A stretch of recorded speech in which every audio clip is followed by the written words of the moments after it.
Mesdames et messieurs, bonjour. L'invité de l'intégration reçoit M.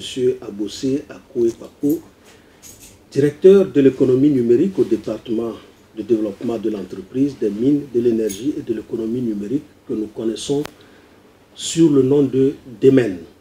Avec lui, nous allons parler du programme régional de développement de l'économie numérique que le DEMEN est en train de mettre en œuvre. Bonjour M. Abossé Akoué-Papo. Bonjour M. Babaka. Alors, plusieurs spécialistes disent que le continent africain est en retard dans le domaine de l'économie numérique. Est-ce que le tableau est aussi sombre qu'il le dépeint? Merci de m'avoir invité à cette émission pour présenter le PRDEN, le Programme régional de développement de l'économie numérique.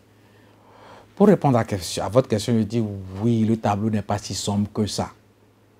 Vous savez, au jour d'aujourd'hui, il y a une croissance dans le secteur des télécommunications et cette croissance est due à l'Afrique. Aujourd'hui, le nombre de mobiles continue à croître, le nombre d'abonnés continue à croître. Et puis, il y a des innovations majeures qui viennent du continent africain. Le M-Pesa, que peut-être les gens ne connaissent pas beaucoup, c'est la monnaie mobile. Cela a été inventé au Kenya par Safaricom. Donc, cela montre que le tableau n'est pas si sombre. Il y a beaucoup d'intelligence, il y a beaucoup de matières grises chez nous et qui travaillent. Il suffit de les accompagner et de mettre un certain nombre d'infrastructures en place, de cadres législatifs, ainsi de suite. Et vous allez voir que dans 10 ans, nous serons un continent très digitalisé et dont on parlera. Justement, vous avez parlé du PENSA. On serait tenté de croire que, comme d'habitude, l'Afrique anglophone a pris le pas sur l'Afrique francophone. Quelle est la situation réelle au sein de l'espace UEMOA? Alors, au sein de l'espace UEMOA, la situation n'est pas si sombre que ça. Nous avons des success stories.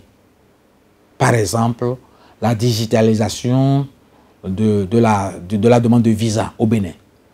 Je vous dis que beaucoup de gens ont été, excusez-moi le terme, stupéfaits, ont été très surpris. Et une bonne surprise parce que ils ont demandé leur visa électronique. On leur a dit qu'ils recevront cela dans 12 heures ouvrables. Et au bout de 12 heures ouvrables, avant même les 12 heures ouvrables, ils ont reçu leur visa électronique et qui a été authentifié avec le QR code. Donc cela prouve qu'il y a des choses qui se font et de très bonnes choses qui se font sur ce plan-là. Cependant, il y a encore beaucoup d'améliorations à faire. La situation n'est pas la même. Par exemple, on ne peut pas avoir le casier judiciaire au Burkina, on ne peut pas avoir le visa électronique au Sénégal, mais cela existe dans la sous-région. Et donc cela veut dire que si nous mettons les meilleures pratiques dans chaque État membre, on les mettait ensemble, on aura un État modèle. Donc voilà. On peut dire que c'est partant de toutes ces faiblesses-là qu'au niveau de l'UEMOA, vous avez entrepris l'élaboration du programme régional de développement de l'économie numérique, en abrégé PRDEN. Merci beaucoup. Présentez-nous ce programme et ses objectifs. Alors, très simplement, je vais vous dire l'historique. Je pense que la Commission a pris conscience de l'importance et de la transversalité de l'économie numérique. Et donc, en 2017, on a créé la direction de l'économie numérique. Et en 2019, nous avons conduit 3 études.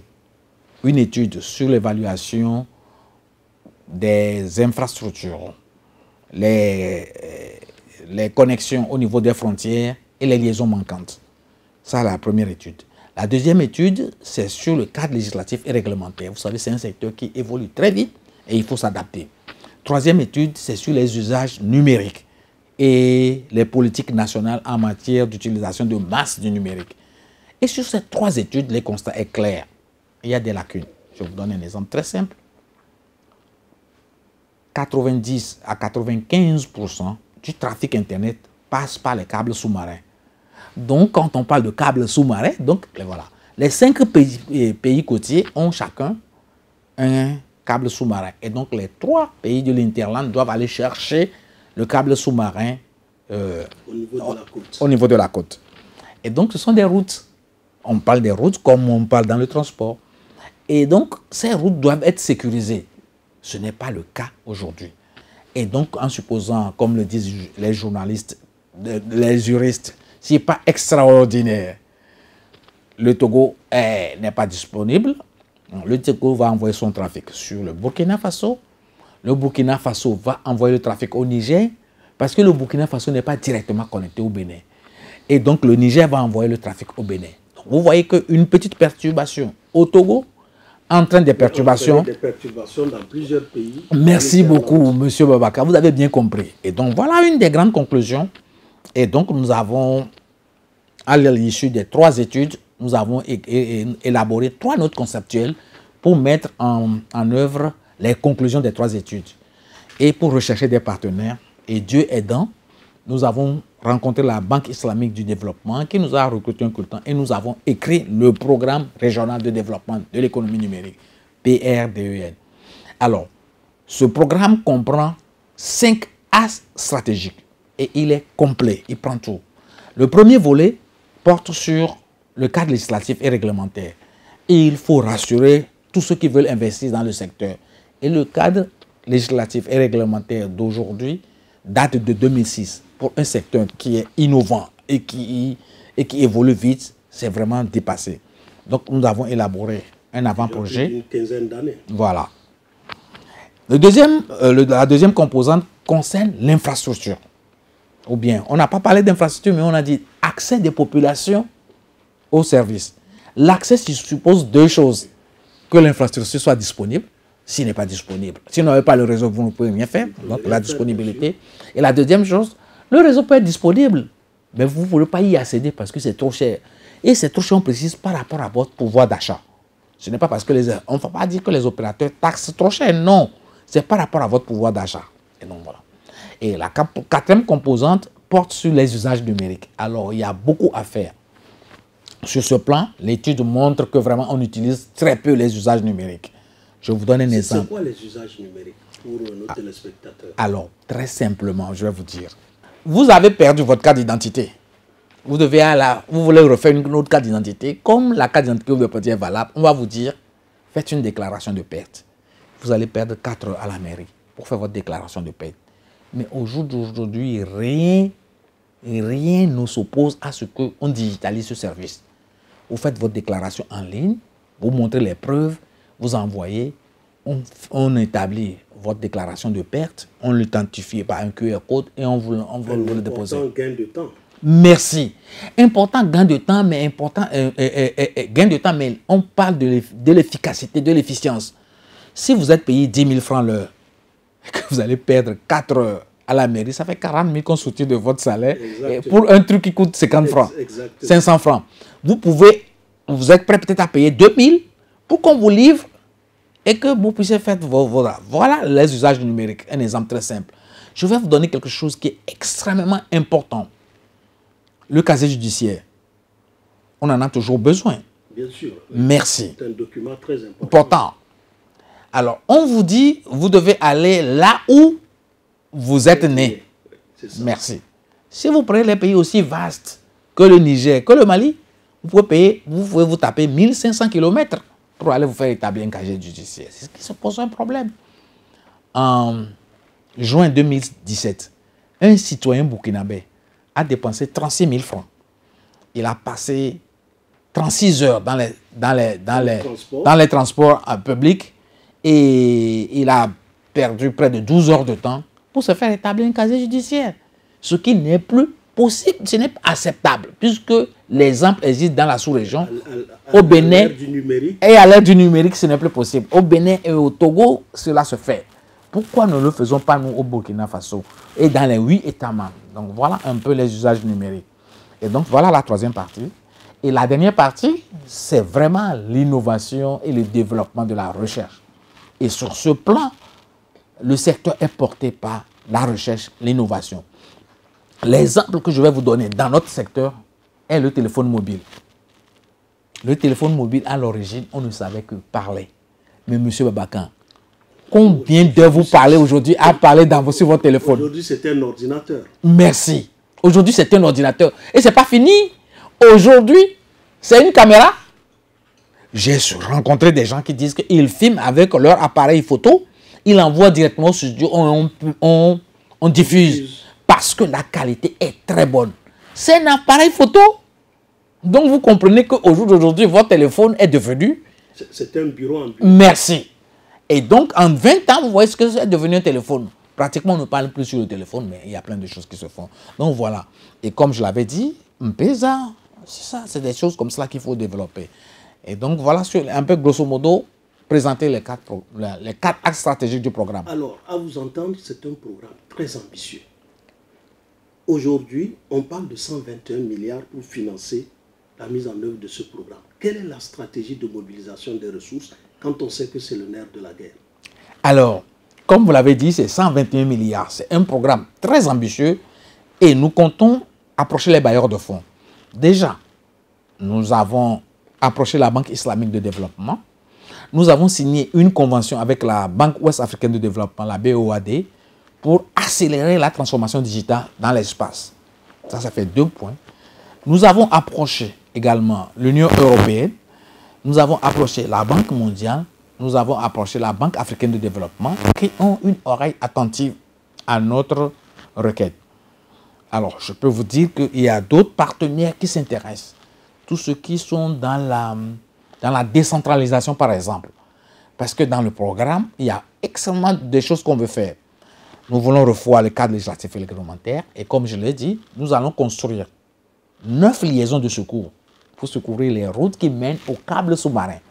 Nous allons créer 2 liaisons principales entre le Mali et le Niger, entre le Bénin et le Burkina Faso. Sachant déjà qu'une bonne partie du travail est fait puisqu'on a tiré le câble jusqu'à la frontière du Bénin et que le Burkina aussi a tiré jusqu'à Fadangouma. De la même manière, le Niger a tiré jusqu'à la frontière et on attend que le Mali vienne nous rejoindre. Bon, il y a quelques problèmes de sécurité, mais on verra comment on va gérer ça. Ça, c'est un aspect. Deuxième aspect, et sur ce plan, pour qu'on puisse accéder, au jour d'aujourd'hui, la fracture numérique se creuse entre les gens qui n'ont pas de réseau, entre les gens qui sont moins nantis. Donc, pour les gens qui n'ont pas du tout du réseau, nous comptons créer dans chaque État membre 80 cases numériques. C'est-à-dire qu'on construit une case de 15 mètres carrés, on met toute l'infrastructure, appareil photo, donc deux ordinateurs de bureau, appareil photo numérique, scanner, tout ce que vous voulez. Et donc, on l'équipe, on met des panneaux solaires parce qu'en général, dans ces localités, il ne faut pas s'attendre à avoir l'électricité. Donc, panneaux solaires conventionnels, merci. Panneaux solaires, et puis on va faire une desserte, soit par faisceau hertzien, par satellite. Et du coup, eux aussi sont dans le monde numérique. L'avantage au jour d'aujourd'hui, c'est que nous allons permettre, nous allons démarcher les ministères que je qualifierais de qui couvrent tous les pays, par exemple, la santé, l'éducation, l'agriculture, qui ont du personnel dans tous les pays et qui envoient des informations régulières à leur base de données à partir des tablettes. Et donc, ils viendront là-bas, parce qu'avant, dans ces zones, ils sont muets. Et donc, on va utiliser cela. Ça, c'est de l'aspect. Nous allons voir quand même dans quelle mesure nous allons définir un accès permanent social à Internet, comme on l'a fait dans l'eau et l'électricité, pour que ces gens puissent aussi accéder permanemment. Alors, et là, c'est ce qui est important, nous allons digitaliser 120 services dans chaque État membre. Je dis bien 120 services. Et donc, nous comptons mobiliser, nous allons,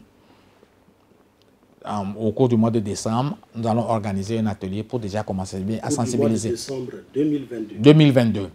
Et la dernière partie de ce programme, c'est l'innovation. Nous comptons donner des bourses de recherche. Nous comptons créer une certification. Nous comptons créer un curricula sur le numérique. Et on prend les élèves au BEPC, ceux qui ont de bonnes moyennes en mathématiques et en anglais, on les prend. Et à partir de la seconde, ils feront que 3 matières principales de base. Vraiment de base, tous les jours, ils doivent faire ça. Anglais, informatique, mathématiques. Les autres, on leur donne quelques notions pour que, bon, dans les discussions, ils ne soient pas bêtes, quoi. Histoire, géo, ces histoires-là. Donc, voilà. Et donc, ils auront ce que nous appelons un baccalauréat numérique. Ils peuvent continuer à l'université dans différents domaines et finir par un master, par exemple, en intelligence artificielle, ce qui est très important au jour d'aujourd'hui. Absolument. Maintenant. Et les financements, nous comptons mobiliser beaucoup de gens pour le financement et nous espérons organiser au cours du second trimestre de l'année 2023 une table ronde des bailleurs de fonds pour collecter les fonds. Et je pense que le numérique intéresse beaucoup de gens Et les bailleurs même sont demandeurs. Ils sont rassurés parce qu'ils se disent qu'avec le numérique, ils sont sûrs. Merci. Alors, M. Abossé Akoé Papo, le sujet est très passionnant et nous savons que vous êtes très passionné. Nous pouvons passer des heures et des heures à en parler. Malheureusement, le temps qui nous est imparti arrive à son terme. Nous vous remercions d'avoir accepté venir dans les studios de la DECOM pour nous parler du programme régional de développement de l'économie numérique. Alors, en quelques secondes, votre mot de fin. Espérance. C'est vraiment mon mot, espérance. La zone la plus digitalisée au monde. C'est les deux termes. Espérance pour que le bailleur la table ronde des bailleurs de fonds donne de bons résultats. Nous conduisons bien le projet et que au bout de 4 ans, on dise « Ah, c'est la zone la plus digitalisée au monde ». Merci, M. Babaka. De nos populations. Absolument. Nous vous remercions. Mesdames et messieurs, c'est la fin de ce numéro de l'invité de l'intégration. Je rappelle que nous avons parlé avec M. Abossé Akoé Papo, directeur de l'économie numérique au département du développement de l'entreprise des mines, de l'énergie et de l'économie numérique de la commission de l'UEMOA.